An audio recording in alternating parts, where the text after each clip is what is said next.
बच्चों, class 12th and chapter है आपका कॉन्सेप्ट या फंडामेंटल्स ऑफ पार्टनरशिप अकाउंटिंग। अब आप पहले पढ़ चुके हो टॉपिक्स में, आपने profit and loss appropriation and आपने कैपिटल अकाउंट बनाना सीख लिया है और मुझे पूरा भरोसा है कि आप मन लगाकर पढ़ाई कर रहे हो। अब आज का जो टॉपिक हम आपके लिए लेकर आए हैं वो है इंटरेस्ट ऑन ड्राइंग्स।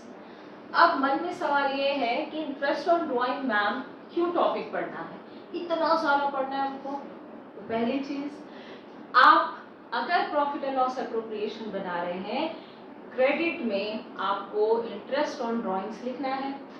अब अगर कैलकुलेट करना ही नहीं आएगा अलग अलग सिचुएशंस में, एप्रोप्रिएशन कंप्लीट ही नहीं होगा। दूसरी चीज, इंटरेस्ट ऑन ड्राइंग कैपिटल के लिए भी चाहिए, तो बिना इंटरेस्ट ऑन ड्राइंग कैलकुलेशन सीखे आपका काम नहीं चलेगा। इसके अलावा इंटरेस्ट ऑन ड्राइंग्स के क्वेश्चंस 3 और 4 मार्क्स में सेपरेटली भी आते हैं, तो आपके लिए इसको सीखना बहुत ज़रूरी है। मैं पूरी कोशिश करूंगी अपने इस वीडियो में कि आपको आसानी से और बहुत सिंपल एग्जाम्पल्स के साथ मैं ये टॉपिक समझा पाऊँ। ठीक, तो सबसे पहले ड्राइंग से यानी हम बात किसकी कर रहे हैं, विड्रॉन फ्रॉम प्रॉफिट। ठीक, तो if partners have withdrawn from profit यानी हमने प्रॉफिट से अपने house hold purpose, domestic purpose के लिए निकाला है अमाउंट जिसको मुझे वापस करना है, और पार्टनर जब तक फर्म को लौटा नहीं देता अमाउंट तब तक उस पर इंटरेस्ट उसको पे करना है, इंटरेस्ट देना है। तो अब हम देखते हैं कि इंटरेस्ट ऑन ड्राइंग्स के क्या क्या कंडीशंस हैं, कैसे कैलकुलेट होता है, पर एनम अगर लिखा है तो क्या, नहीं लिखा है तो क्या। एक एग्जांपल लेते हैं। आपके एक पार्टनर है जिनका नाम है बंटी। ठीक, बंटी जो है उनका एक बेटा है। अब बेटा स्कूल जाता है, स्कूल में पढ़ाई करता है, बट ऑब्वियस और स्कूल फी भी देनी होती होगी, तो इनके मंथली स्कूल फी लगती है।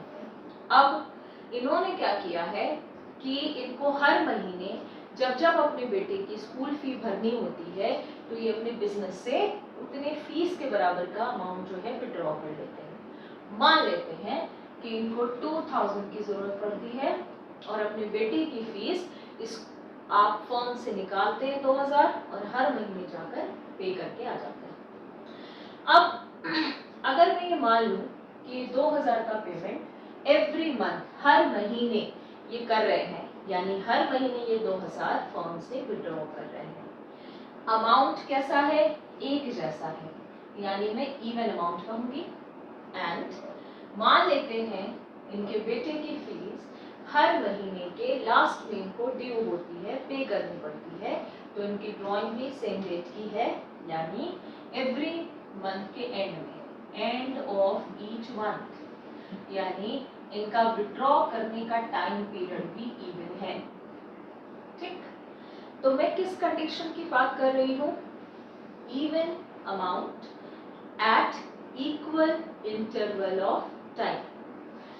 तो I am writing for you even drawing या amount at equal interval of time.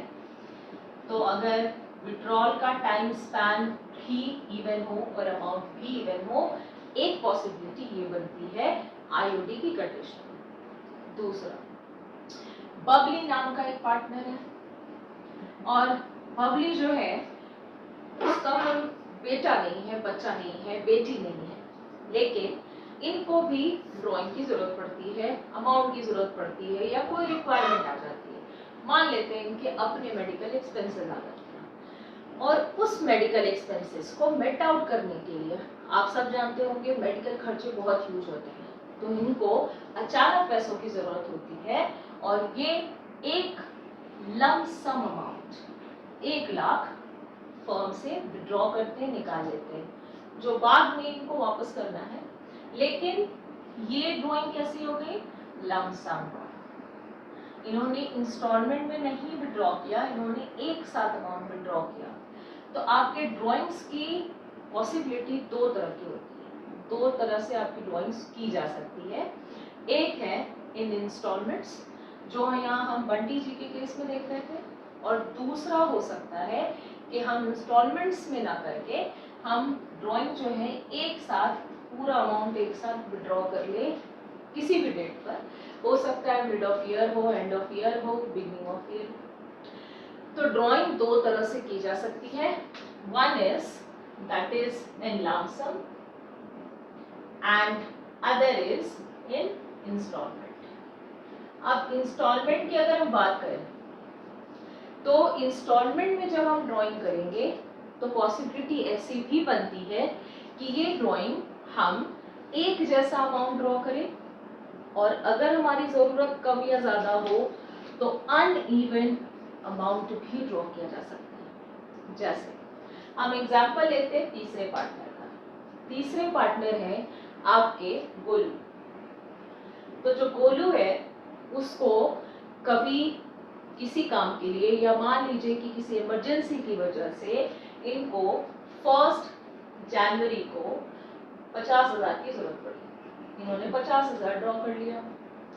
There after इनकी कुछ मेडिकल इमरजेंसी आई और उसकी वजह से इनको मान लेते हैं कि 15 मार्च को इनको 20,000 की जरूरत हुई। एंड सिमिलरली कंडीशन ऐसी भी बन सकती है कि ये 15 मार्च के बाद इनकी रिक्वायरमेंट फिर आई और इन्होंने 1 सितंबर को एक और ड्राइंग की जिसमें इन्होंने 20,000 ड्रॉ कर लिया। तो पॉसिबिलिटीज के हिसाब से, रिक्वायरमेंट के हिसाब से इनका अमाउंट ऑफ ड्राइंग अलग है, लेकिन इन्होंने साल में एक नहीं, अलग अलग समय पर अलग अलग अमाउंट ड्रॉ किया। तो इंस्टॉलमेंट ड्राइंग में दो कंडीशन हो सकती है। एक तो आपकी हो सकती है कि even amount at equal interval of time draw की जाए, दूसरी अनइवन हो सकता है। अनइवन का मतलब क्या हुआ कि हम अमाउंट भी अलग अलग और अलग अलग टाइम पीरियड पर ड्रॉ कर रहे हैं। तो ड्राइंग्स की कंडीशंस के हिसाब से इंटरेस्ट कैलकुलेशन भी डिफर करेगा। तो आज हम इन्हीं कंडीशंस पर चर्चा करने जा रहे हैं। सो इंटरेस्ट ऑन ड्राइंग की जो पहली कंडीशन मैं यहाँ लेने जा रही हूँ that is even amount withdrawn at equal या even withdrawal time या time interval। यानी कि हम हर महीने बिगनिंग में, मिड में, एंड में एक जैसा अमाउंट अगर ड्रॉ करते रहें तो फिर हमको कैसे आईओडी का कैलकुलेशन करना है, जिसमें अलग अलग कंडीशंस या पॉसिबिलिटीज हो सकती हैं। तो पहला जो हम कंडीशन लेने जा रहे हैं वो है, मान लें अ पार्टनर है, आप इस पार्टनर का कुछ भी नाम दे सकते हैं, withdrawn ₹1,000 in beginning of every month, लेकिन फॉर अ ईयर। जैसे आप एग्जाम्पल हो सकता है या क्वेश्चन में आपकी पॉसिबिलिटी है कि हम आपको डेट भी दे दें कि 1 अप्रैल से इसने हर महीने के बिगनिंग में 1,000, 2,000 या 3,000, लेकिन अमाउंट एक जैसा होना चाहिए। तो हर महीने इसने बिगनिंग ऑफ मंथ, तो क्योंकि हम मोस्टली क्वेश्चंस में देखते हैं फाइनेंशियल ईयर जो अप्रैल से मार्च तक चलता है, तो इसने पहली ड्राइंग 1 अप्रैल को की होगी, दूसरी अप्रैल के बाद कौन सा महीना आता है, ठीक, मई, जून, जुलाई। तो हर महीने के 1 को इसने एक जैसा अमाउंट विड्रॉ किया। अब ऐसे कंडीशन में हमने आपको आईओडी का रेट दे रखा है at the rate of per annum. बिना पर एनम के ये एप्लीकेशन नहीं होगा, तो टाइम स्लॉट के लिए हमने आपको पर एनम क्वेश्चन में दे रखा है। तो अगर आपको इंटरेस्ट ऑन ड्राइंग कैलकुलेट करनी है, पर एनम कैलकुलेशन है एंड एक जैसा अमाउंट है और सेम टाइम पीरियड पर आपने पूरे साल ड्रॉ किया हुआ है, फॉर अ ईयर जरूर ध्यान रखिएगा। तो आपको आईओडी कैसे निकालनी है। अब आपके दिमाग में आ रहा होगा हर महीने का हम निकाल लें और फिर उसको ऐड करें, तो इतनी मेहनत करने की ज़रूरत नहीं है। हम एवरेज पीरियड पर कैलकुलेशन सीखने जा रहे हैं जो आपके सिलेबस में है। कैसे करते हैं? Interest on drawings equals to total drawings. एक महीने की ड्राइंग अगर हमने आपको दे रखी है तो आप टोटल ड्राइंग निकाल सकते हैं। आईओडी का रेट परसेंट में है तो divided by 100 into average period divided by 12। अब सवाल ये एवरेज पीरियड कैसे निकालना है, ठीक? तो हम ये सीखने जा रहे हैं एंड ये आपको हर क्वेश्चन में काम आएगा। तो एवरेज पीरियड कैलकुलेशन के लिए आपको सबसे पहले के फॉर्मूला ध्यान से देखना।